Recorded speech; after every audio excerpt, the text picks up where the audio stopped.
예, 안녕하세요. 녹천입니다. 제가 했던 일들 중에 가장 최근에 했었던 건데요.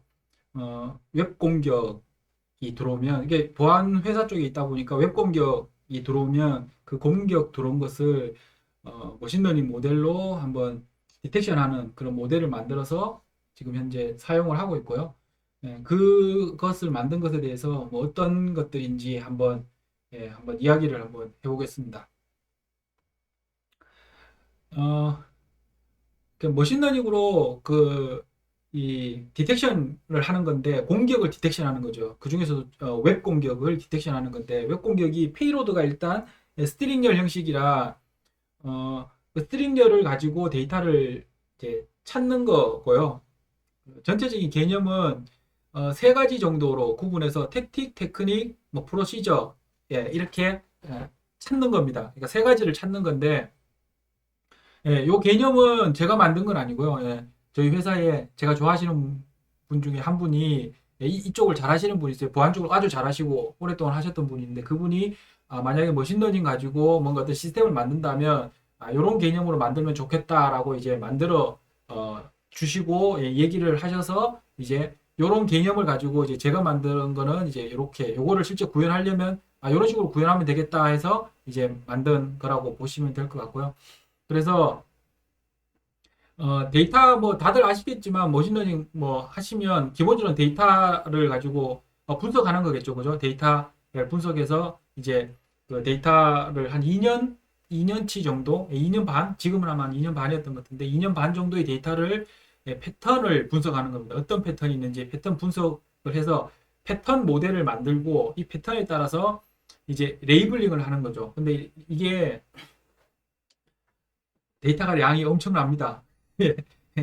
그 데이터가 너무 많아서 이거를 레이블링 한다는 건 힘들어서 패턴 모델을 만들고 그것을 가지고 공격 워드 모델을 만들고 이 과정에서 레이블링도 어느 정도 100% 사람 손으로 레이블링 하는 게 아니고 자동화해서 레이블링 하도록 만들어져 있고요. 그래서 레이블링이 되면 그걸로 이제 앞에서 얘기한 것처럼 이 세 가지를 하는데 이 개념을 뒤에 가면 좀 더 상세하게 설명드리겠지만 개념은 이렇습니다. 그러니까 공격이 들어오면 실제 공격이 있어요. 공격 기술들이 있어요. 그 기술들이 프로시저, 기법이라고 절차라고 하는 이 프로시저. 똑같은 SQL 인젝션이라도 어떤 구문을 써서 어떤 식으로 썼느냐에 따라서 여러 가지 SQL 인젝션이 있거든요. 크로스 사이트도 마찬가지고. 그래서 총 한 72개를 만들었고 지금은 아마 이게 100 몇 개로, 100 몇십 개로 는 걸로 아는데 제가 작년 이걸 5월 정도, 6월 정도까지 이 모델을 만들고 그 이후로는 이 패킷을 분석하는 분석가가 지금 이 모델의 이 개수들을 늘려서 계속 업그레이드를 계속 하고 있는 중이고, 모델은 똑같은 모델을 쓰면서, 그래서, 지금 현재는 아마 100 몇십 개가 된 걸로 알고 있고요.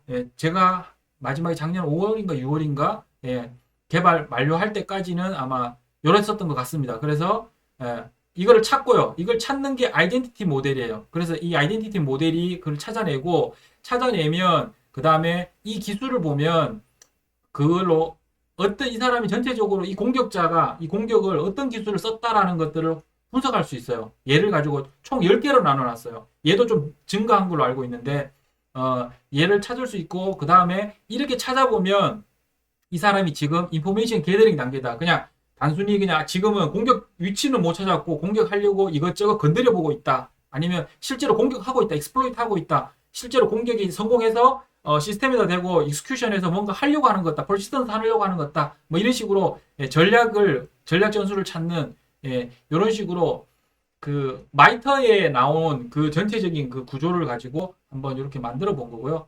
그렇게 하는 게 TTP 모델. 그 윗단계를 찾아내는 게, 이 윗단계를 찾아내는 게 TTP 모델. 그렇게 해서 이 내용들이, 이것들이 이제 전체적으로는 이제 앞쪽에서 RESTful API로 모델에게 물어보면, 이거는 이제 도커로 이제 분산 환경, 도커 위에 도커가 다시 분산될 수 있도록 구조를 만들어서, CPU나 GPU, 뭐 어디서든 상관없이 쓸 수 있도록 이게 사용하는 환경에 따라서 패킷이 많지 않으면 단순히 그냥 CPU에다가 분산만 좀 시켜서 이렇게 해도 프리딕션이 되거든요. 그래서 앞쪽에 Q를 두고 여기에 뒤쪽에 워커들이 이 워커들이 실제로 이 워커 안에 모델들이 다 들어가 있습니다. 모델이 들어가 있어서 그 모델들이 앞쪽에서 들어오는 패킷에 대해서 각각 프리딕션을 한 다음에 그 결과를 던져줘서 RESTful API 방식으로 이렇게 어떤 보안 장비든지 간에 장비에서 메시지가 들어오면 그거에 대해서 응답을 할 수 있도록 하는 전체적인 구조는 이렇게 만들어져 있고요.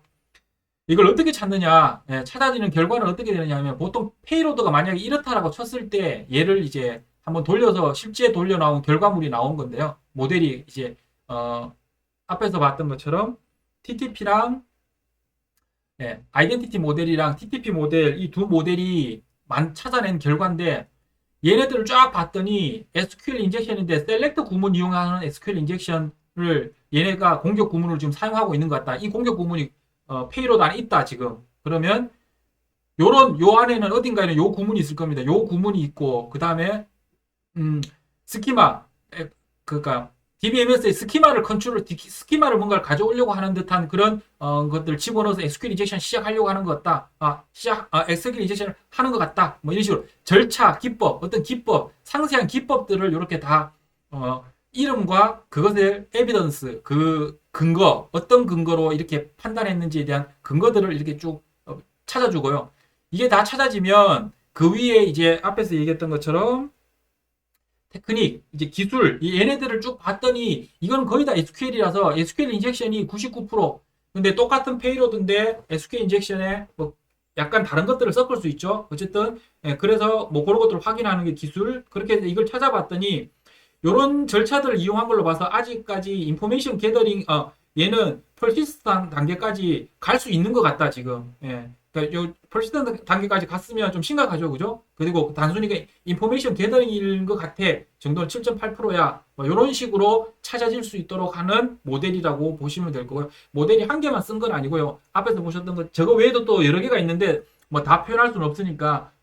그래서 여러 개의 모델을 사용해서 저런 결과를 내는 머신러닝 모델을 만들었었고요. 이 실제 테스트 결과는 이런데요. 지금은 이거보다 더 올라갔다고 얘기를 하는데, 그래도 이게 보시면, 일단 전체적으로 한번 보면, 전체 10개 항목에 대해서 이제 테스트 데이터는 이만큼 넣은 거죠. 이만큼 했는데, 이거는 러닝할 때의 데이터가 아닙니다. 러닝할 때 그 프리딕션 하는, 데이터로 학습을 한 게 진단을 한 게 아니고요.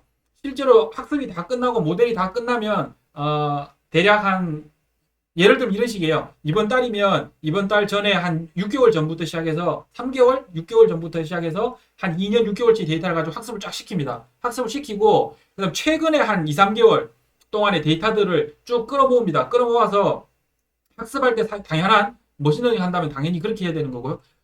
학습할 때 사용하지 않는 데이터 중에서 아시겠지만 데이터도 얘가 중복이 있을 수 있어요. 여러 개 중복이 있으면 예를 들어 얘가 뭐 하나의 공격을 엄청 잘 맞춘다. 그러면 혹시나 이 안에 그 공격들만 쫙 있었으면 100% 나와버립니다. 그렇기 때문에 얘를 뽑을 때도 어떻게 뽑아야 되느냐 하면 중복이 최대한 일어나지 않게 그러니까 공격의 유형들이 서로 다 상이하게 조금이라도 전부 다 상이한 것들을 뽑아서 여기 보면 이런 공격들이 많이 상이한 공격들이 많이 없는 경우에는 데이터량이 좀 적어요. 적은 이유가 3개월치 데이터만 해도 엄청나거든요, 데이터량이. 그런데 이렇게밖에 테스트 안 한 이유는 실제로 얘 가지고 이 안에 있는 데이터들은 중복이 많이 제거된 상태에 각각 독립적인 공격들, 똑같은 SQL의 커맨드 공격이라고, SQL의 뭐 셀렉트 공격이라 하더라도 약간씩 사용법이 틀리게끔 하는 것들이 있는 것들만 고르다 보니까 이렇게 된 거고, 그래서 이런 공격들을 가지고 테스트를 쭉 해봤을 때 대략 탐지율은 이 정도. 탐지율이라는 게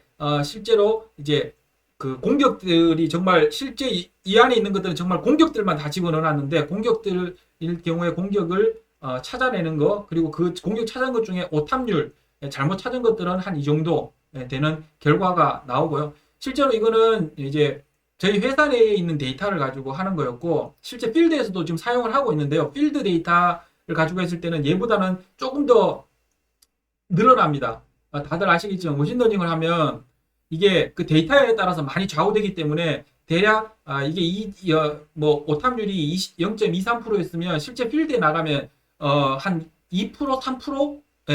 뭐 보통은 한 최초에 이 모델 나갔을 때는 거의 얘랑 차이가 뭐 한 7%, 8% 정도까지도 나기도 하더라고요. 그래서 왜냐하면 공격 패턴이 다르고 서비스가 다르기 때문에 예, 얘네들은 많이 달라지는데 지금은 제가 필드 테스트 데이터까지 어떻게 하고 있는지를 잘 몰라서 예, 좀 올라갔다고는 하더라고요. 이게 오탐률이 많이 올라갔다라고는 하던데 거의 뭐 많이 줄었다라고 얘기는 하는데 그래도 아마 있을 거예요. 근데 이게 보안 쪽의 문제는 뭐냐면 이걸 100%여야 돼요. 그러니까 이렇게 해서 오탐이 나면 실제로 못 찾거나 이렇게 하거나 오탐이 나면 실제로 이게 보안은 한번 뚫리면 문제가 크잖아요. 그래서 얘네들에 대한 이제 사람이 이걸 확인하고 그다음에 이 오탐이라는 것들이 또 특별한 놈들이 있습니다. 머신러닝뿐만 아니라 사람이 봐도 그거를 좀 찾기는 좀 힘든. 그러니까 참 찾기가 힘든 게 아니고 얘를 공격으로 볼 수도 있고 공격이 아닌 거로도 볼 수도 있거든요. 그러니까 이게 관점에 따라서 똑같은 패킷인데 얘를 공격으로 보는 데가 있고 안 보는 데가 있어요. 그래서 주로 이제 정말 퍼시스턴트 공격이나 이런 경우에는 그런 경우가 없는데 인포메이션 게더링이라든지 뭐 이런 정도 레벨에서의 공격들은 그런 수준이 많습니다. 그래서 예, 그런 것들 맞추고 뭐 이렇게 하는 것들은 또 시스템적으로 뒤에서 모두 다 모델로 해결할 수는 없습니다. 그래서 시스템적으로 해결하는 것들을 예, 어느 정도 넣어놨는데 예, 뭐 그 뒤로는 제가 다른 일을 한다고 이 작업을 하지 못해서 뭐 이제 이게 또 모델도 또 옛날 모델을 조금 써서 최근에 있는 기술들을 조금 더 붙인 모델을 뭐 올해는 만들지는 모르겠는데 하여튼 이런 작업들을 머신러닝 관련해서는 제가 했었습니다. 예.